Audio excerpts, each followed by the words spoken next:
থাকি। জীবনে বহু ধরনের কেস সলভ করেছি, কিছু অদ্ভুত, কিছু রোমাঞ্চকর কেস। যেমন ছিল 7 বছর আগে এক ভূতের হঠাৎ জেগে ওঠা। সেদিন 3000 বছরের পুরনো মমি জেগে উঠেছিল। ফিল্মের শুটিং চলছিল।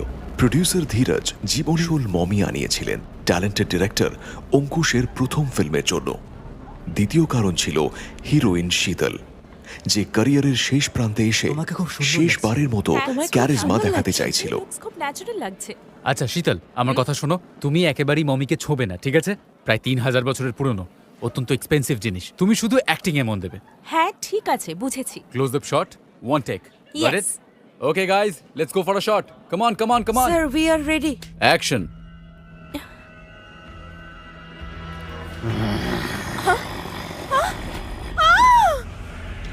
হ্যাঁ, এটা কি করে হলো? ও মাই গড, বাঁচাও আমাকে। Help me. কাছে আসবে না। আরে ওকে কেউ বাঁচাও! কি করে হলো? আরে আগুনটা কেউ নেভাও! আরে কেউ জল নিয়ে এসো। সব পুরো ছাই হয়ে যাচ্ছে।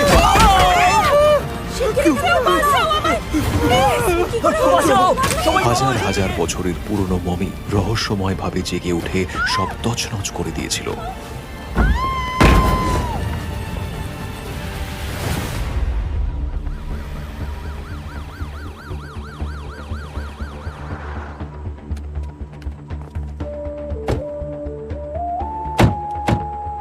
কি বলেছে? আমাকে ঢুকতে দেবে না? দেখছি। আজ 7 বছর পর সেই একই পরিবেশ, একই লোক, একই সিন।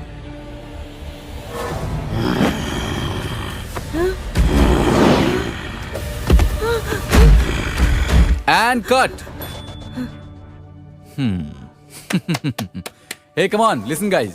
Listen, আপনাদের সঙ্গে পরিচয় করিয়ে দিই, দ্য ফিউচার সুপারস্টার মেধা আর অর্পিত। হাই।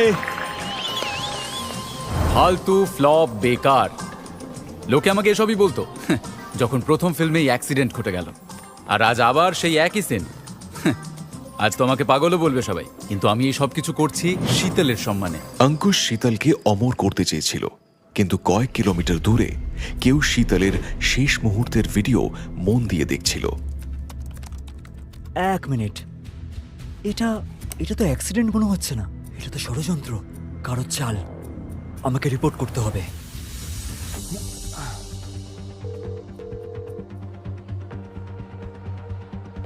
ভালো আছেন? আমিও ভালো। এটাই কি সেই লেটেস্ট স্মার্ট হ্যাঁ, watch? But I love this technology. আমার গার্লফ্রেন্ডের থেকেও বেশি কাছের এটা। মানে সকাল থেকে রাত পর্যন্ত আমার সবকিছু মনে থাকে ওর। স্যার আপনার কি মনে হয় সত্যি সেদিন মমি জেগে উঠেছিল? দেখো অভিজিৎ, সেদিন শুটিংয়ে উপস্থিত সবাই তাই বলেছিল। আগুনে সবকিছু পুড়ে গেছিল, তাই কেসও সলভ হয়নি।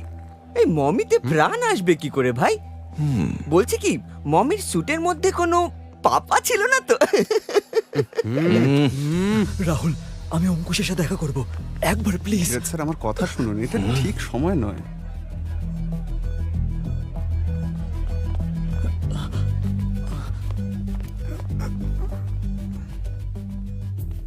এবার যদি তুমি কিছু করো আমি সবাইকে বলে দেব। কাম ডাউন ধীরজ স্যার, কাম ডাউন। আপনি এদিকে আসুন, চলুন বাইরে চলুন, আসুন আমার সঙ্গে আসুন।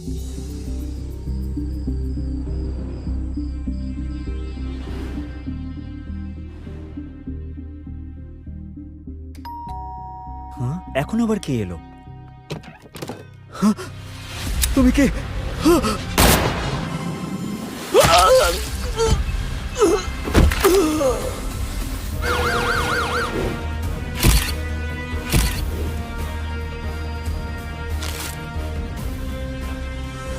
সোজা মাথায় গুলি, ছটফট করার চান্সও নেই। জুতোর দাগ দেখে বোঝা যাচ্ছে খুনের পর খুনি স্টুডিওতে যায়, মানে ওর অন্য কিছু দরকার ছিল। হ্যাঁ স্যার, আর একটা ব্যাপার, দরজা ভেতর থেকে খোলা হয়েছিল, মানে ও খুনিকে চিনতো।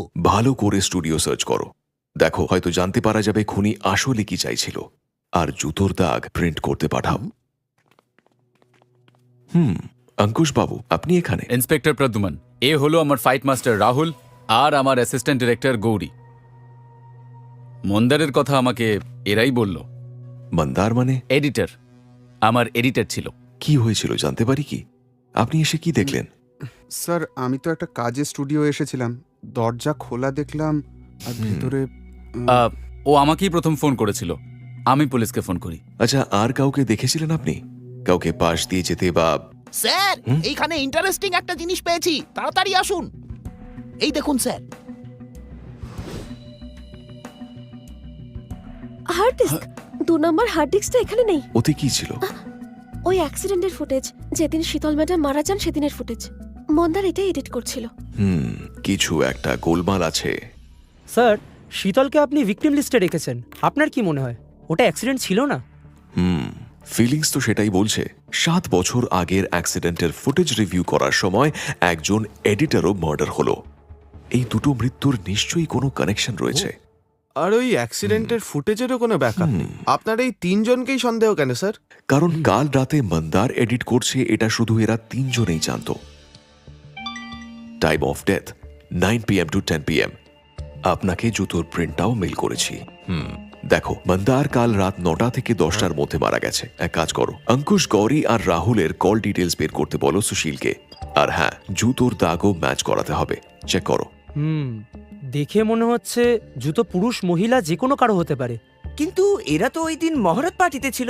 রাইট, কিন্তু ওদের মধ্যে কেউ চুপচাপ বেরিয়ে গিয়ে মন্দারকে মেরেও তো ফিরে আসতে পারে। স্যার, আমাদের এই 7 বছরের পুরনো কেসটা একটু দেখতে হবে। এখন তো আমারও মনে হয় এই দুটো কেসে নিশ্চয়ই কানেকশন আছে। কাল রাতে আপনি 9টা থেকে 10টার মধ্যে কোথায় ছিলেন? এ আপনি কি জিজ্ঞাসা করছেন? কোথায় আবার থাকবো? ফিল্মের মহরতে ছিলাম, সেখানে প্রেসের লোকও ছিল। আমি রাহুলের ফোন পেয়ে তখন ওখান থেকে বেরিয়ে যাই 10:30টার সময়। হ্যাঁ, 10:30টার সময়। রাহুল, তুমি বলেছিলে এডিটিং স্টুডিও তুমি রাত 10:30টায় গেছিলে, রাইট? Yes sir. মুহূর্ত সেট থেকে কটায় বেরিয়েছিলে? 9টায় স্যার। ওই রাইটারের অফিস থেকে স্ক্রিপ্ট কালেক্ট করার ছিল স্যার। আর গৌরী ম্যাডাম, রাইটারের অফিস থেকে সোজা স্টুডিও নাকি মাঝ রাস্তায় আর কোথাও গিয়েছিলেন? 9টায় এখান থেকে রাইটারের অফিসে গিয়েছিলাম, ওখান থেকে এডিটিং স্টুডিও 10:30টায় পৌঁছে যাই। রাহুল, কাল আপনি একজনের সঙ্গে তর্ক করছিলেন, মিডল এজড, জামা প্যান্ট ময়লা। সে কে? স্যার কাল তো অনেক লোকের সঙ্গে দেখা হয়েছে, কিন্তু এরকম কিছু তো মনে ও পড়ছে মিথ্যে না। কথা বলছে কেন? ব্রো, পুরনো নিউজ পেপার বলছে ওই অ্যাক্সিডেন্টের পর ধীরজ সর্বশান্ত হয়ে গেছিল। তার ওপর মিউজিয়াম কোর্টে বহু কোটি টাকার ক্লেম করেছিল। ইয়েস ভাই, 3000 বছরের পুরনো মমি ডেস্ট্রয়।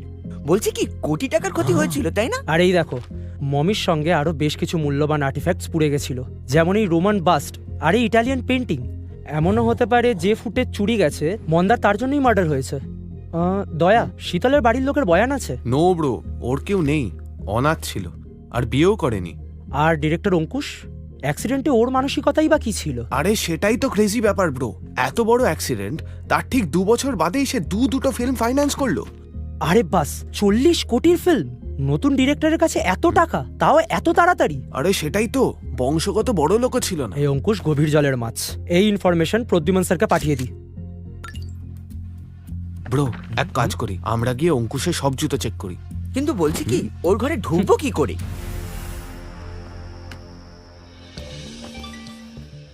প্রডিউসার ধীরজ শেষ। এই তো সেই লোকটা যে কাল অ্যাকশন ডিরেক্টর রাহুলের সঙ্গে তর্ক করছিল। ধীরজ আর এডিটর মন্দারের মৃত্যুর মধ্যে কোনো কানেকশন আছে নাকি?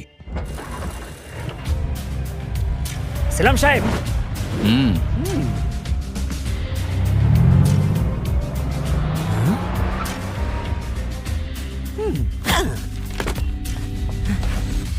অঙ্কুশ বাড়ি থেকে বেরোলো ভাই। বলছি কি, বাড়ি হ্যাঁ। খালি।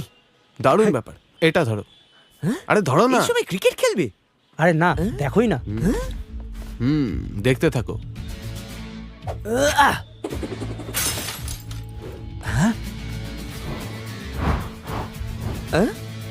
এই ছেলে, জানলার কাজ তুই ভাঙলি? জানলা? আমি না না।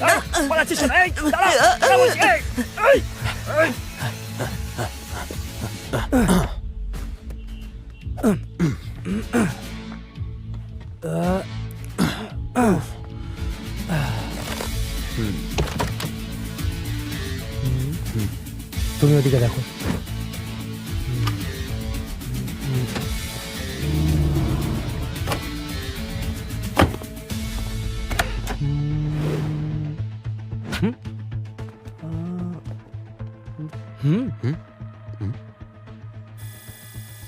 আরে সরি সরি সরি, জুতোতে রং পড়ে গেছিল তাই ফিরতে হলো জুতোটা চেঞ্জ করার জন্য। ব্রো মনে হচ্ছে অঙ্কুশ ফিরে এলো। হ্যাঁ হ্যাঁ, আমার অ্যাসিস্ট্যান্টকে বলে দাও তোমরা থাকো, আমি কিছুক্ষণের মধ্যেই আসছি।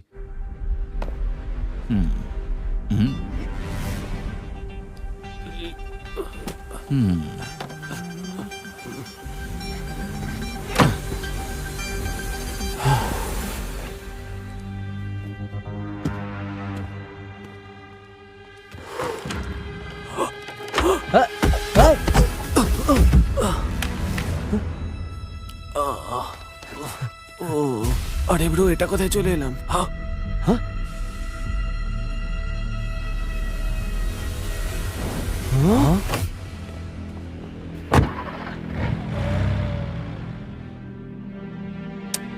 এ তো 7 বছর আগে মিউজিয়াম থেকে খোয়া যাওয়া আর্টিফ্যাক্টস মনে হচ্ছে।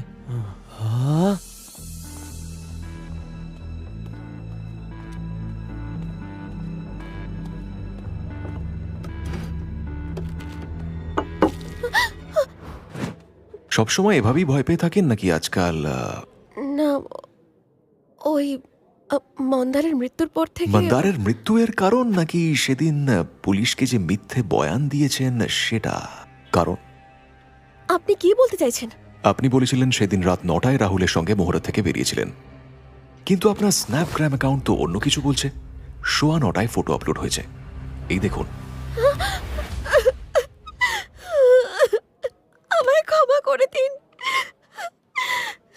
আমি আপনাকে মিথ্যে বলেছি। আমরা 9টায় মহরত থেকে বেরোয়নি, রাহুল আমাকে এই মিথ্যে বলতে বলেছিল। 9:15 রাহুল কারোর সঙ্গে কথা বলতে বলতে বাইরে যাচ্ছিল, আর আমি ওর পিছু নিয়েছিলাম। ওই দিন শীতল মারা যাবে বুঝিনি, ওটা প্ল্যানের মধ্যেই ছিল না। আমাকে ক্ষমা করে দিন। রাহুল আমাকে রিকোয়েস্ট করে, কাউকে কথাটা বলতে বারণ করে। ও চাইনি যে ধীরজের সঙ্গে ওর কনভারসেশনটা কেউ জানতে পারুক। রাহুল ধীরজের সঙ্গে কোন প্ল্যানের ব্যাপারে কথা বলছিল কিছু জানেন? ও আমাকে এ বিষয়ে কিচ্ছু বলেনি, এমনিতেই খুব ডিস্টার্ব ছিল। তারপরেই মন্দারের মৃত্যু হয়, যা দেখে ও আরো ভয় পেয়ে যায়। গড়ের স্টেটমেন্ট অনুযায়ী রাহুল শীতলের মৃত্যুর ব্যাপারে কিছু তো জানতো। এবার ওর সঙ্গে কথা বলা দরকার।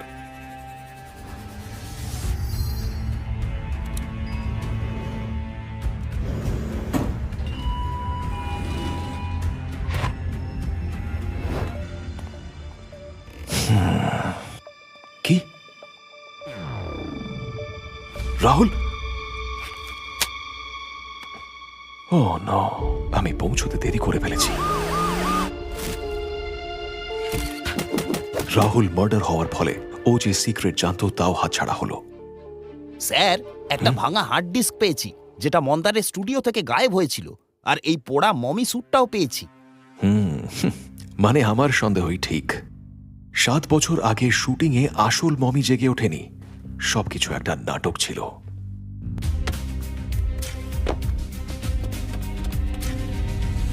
তার মানে এই সবকিছুর পেছনেই ওর অঙ্কুশ। ঘরে দয়া আর অভিজিৎ যে আর্টিফ্যাক্টস পেয়েছে সেগুলো 7 বছর আগে মিউজিয়াম থেকে চুরি হয়েছিল, সেই জন্যই ধীরজ সর্বশান্ত হয়েছিল।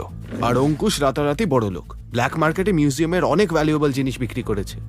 রাহুল তার মানে এই প্ল্যানের কথাই বলছিল, অ্যাক্সিডেন্টের আড়ালে মিউজিয়ামের জিনিস চুরি করা। এতে রাহুল আর অঙ্কুশ পার্টনার ছিল। অঙ্কুশ প্ল্যান করত আর রাহুল তাকে রূপ দিত। আর রাহুলের ঘরে যে মমি কস্টিউম ছিল সেটা ফায়ারপ্রুফ ছিল, তার সঙ্গে রাহুলের ডিএনএ ম্যাচ করছে। তার মানে দাঁড়ালো মমি কস্টিউমে রাহুলই ছিল। মিউজিয়ামে চুরি যদি প্ল্যান ছিল, তাহলে ফায়ারপ্রুফ মমি কস্টিউম কেন বানিয়েছিল? তার মানে এটা অ্যাক্সিডেন্টই না, আগুন লাগানো হয়েছিল। দয়া, হার্ড ডিস্ক রিড হয়েছে? স্যার, আমার মনে হয় অভিজিতের উত্তর হার্ড ডিস্কেই আছে। গৌরীর কথা মানলে শীতলের মৃত্যু প্ল্যানে ছিল না, সেটা নিয়ে রাহুলের দুঃখ আর ছিল। সেই জন্যই ও মার্ডার হলো। হ্যাঁ, সেই জন্যই হয়তো অঙ্কুশ ওর মুখ সারা জীবনের জন্য বন্ধ করে দিল।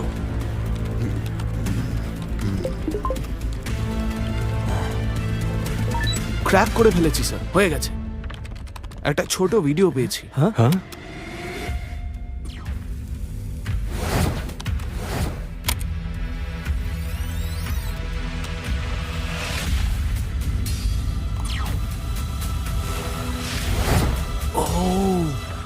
দেখে মনে হচ্ছে আগুন লাগানো হয়েছিল। এডিটর মন্দারও এটাই দেখেছিল, সেই জন্যই মার্ডার হলো আর হার্ড ডিস্কও ভ্যানিশ হয়ে গেল। স্যার আমি বলছি কি অঙ্কুশকে অ্যারেস্ট করেই ফেলুন। হ্যাঁ, কিন্তু ওকে অ্যারেস্ট করতে পারবো না, কারণ সিচুয়েশন এটাই বোঝাচ্ছে যে শুধুমাত্র রাহুল প্ল্যানের সঙ্গে জড়িত। হার্ড ডিস্কও রাহুলের ঘরে পেলাম। অঙ্কুশের এগেনস্টে কোনো প্রমাণ নেই। ওর ঘর থেকে পাওয়া মমি আর আর্টিফ্যাক্টস আমরা ওয়ারেন্ট ছাড়া খুঁজে পেয়েছি, তাই কোর্টে কিছু প্রমাণ করতে পারবো না। তাই ওকে এই খুনগুলোর জন্য দায়ী করা যাবে না। মন্দার যখন মার্ডার হয় অঙ্কুশ মুহূর্তে ছিল, রাইট? কিন্তু রাহুল যখন মার্ডার হয় তখন কোথায় ছিল? ও তখন ওর সেকেন্ড ফিল্মের প্রিমিয়ারে ছিল। নেটে ওর ফটো আছে, যেমন মহারতের ছিল। দুটো সিচুয়েশনই ওর সাপোর্টে। এমনও হতে পারে দুটো সিচুয়েশনেই ও গিয়ে মার্ডার করে ফিরে এসেছে, কারণ ওর লোকেশন আর ক্রাইম সিনের ডিস্টেন্স খুব বেশি না। কিন্তু স্যার এটা প্রমাণ করা হেব্বি চাপ হবে। ওর দুটো ফোনই সেই সময় অফ ছিল। হ্যাঁ, but I love this technology. আমার গার্লফ্রেন্ডের থেকেও বেশি কাছের এটা। মানে সকাল থেকে রাত পর্যন্ত আমার সবকিছু মনে থাকে ওর। ওর স্মার্ট ওয়াচ, অঙ্কুশ নিজের আগেনস্টে প্রমাণ নিজের হাতেই পড়ে আছে। আরে ইন্সপেক্টর প্রদ্যুমন, আপনি এসেছেন। খুনিকে খুঁজে পেয়েছেন আপনি? এখনো না, কিন্তু পেয়ে যাব। আপনার সঙ্গে একটা পার্সোনাল কাজ ছিল। হ্যাঁ, এই ছেলেগুলো আপনার ফ্যান। আপনার আপত্তি না থাকলে আপনার সঙ্গে একটা ফটো তুলতে পারে? হ্যাঁ হ্যাঁ নিশ্চয়ই, কেন নয়, এসো এসো। Thank you sir. Thank you.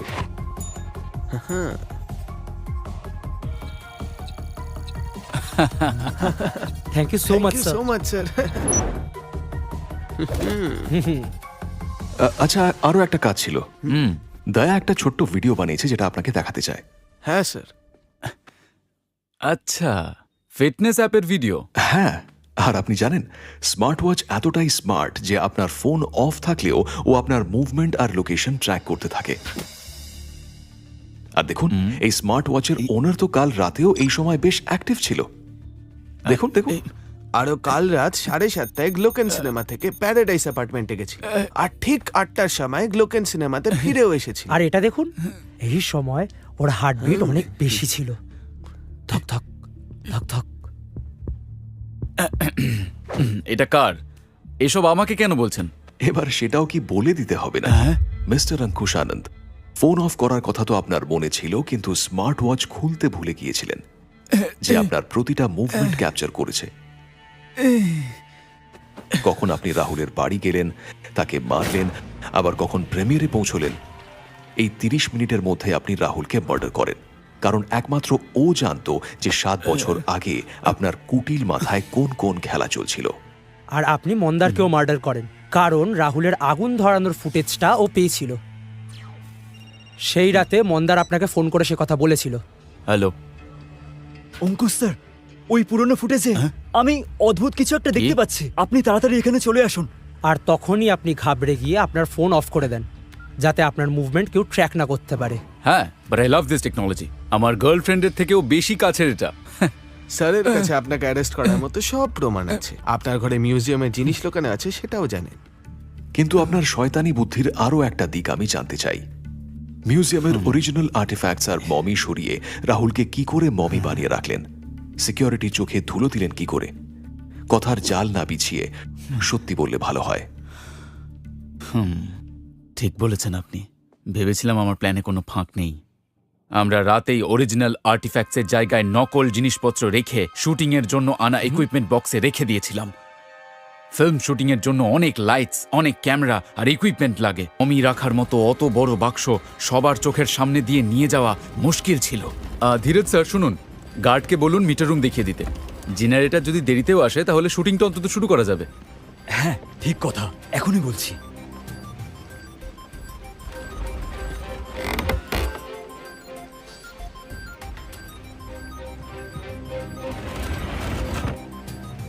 Yes!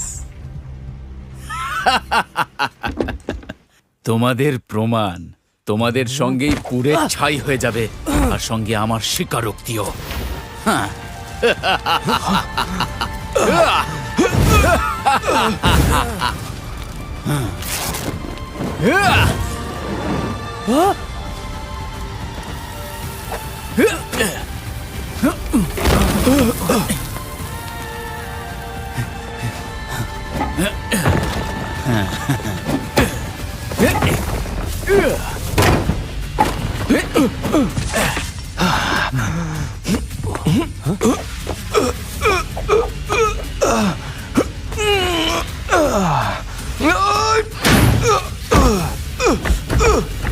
দয়া, দরজা ভেঙে দাও।